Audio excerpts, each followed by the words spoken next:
Abeekalakasiza olw'amasannyalaze okuvaako batuuze b'Engando mu Mukono. Bano okuli abalina bizinensi ez'ebyokunywa, abalina eby'amasannyalaze okuli fridge, TV, amabaala n'ebirala. Okulaga obutali bumativu bwabwe bagamba nti kitutte ebbanga nga tebalina masannyalaze.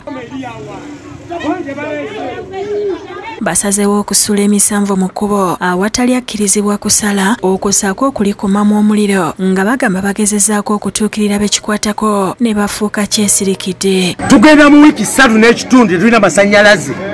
Tusasula service fee. Twagala kumanya lwaki tetulina masannyalaze. Twagala transforma ng'ekomyewo. Bagamba ekibololo kiviiriddeko n'obumenyi bw'amateeka okweyongera mu kitundu. Ne tumala mwezi mulamba wiiki 3. Obumenyi bw'amateeka buyitiridde mu kitundu lw'amasannyalaze. Essaawa 2 tusula tudduka n'ababbi mwezi mulamba. Bwe baagala gavumenti twagala tukole tugula solido tusasula saavisi buli kaseera. Ebintu bifiire mu mafuriji baagala ffe tukole ki? Embeera eneetuta akabanga ng'oluguudo luzibiddwa ekiwaliriza poliisi y'e Wantoni okujja okugezaako okuzza embeera mu nteeko nga buteerere.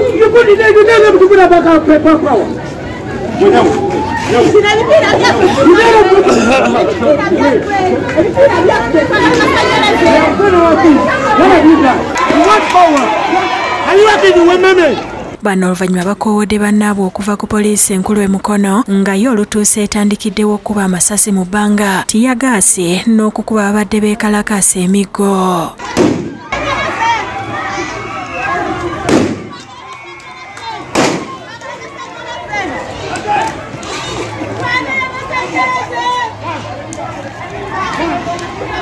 Waliwo n'omuvubuka Danstan Bogo akwatiddwa poliisi olw'ebigambibwa nti yakumye mu batuuze omuliro okwekalakasa.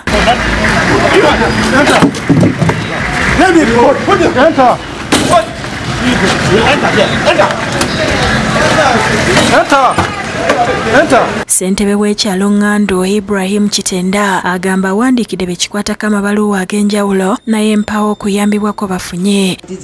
Era nayogedde n'omukyalo wa Lumeme Winnie ye Winnie ne sitemu liye eranjiri n'ennamba nti jangu funa poliisi kwerekereko n'abakulembeze abalala babeerewo twogere eri abantu. Mu kavuvuŋŋano kano munnamawulire waffe David Musikalyankolo akubiddwa ekigambibwa okuba essasi lya rubber ku mutwe ng'akola emirimu gye era abazira kisa be bamuddusiza mu ddwaliro. Asoose kutwalibwa mu ddwaliro lya gavumenti e Mukono kyokka embeera ye n'etabuka era abasawo bamwongeddeyo mu ddwaliro erisingako.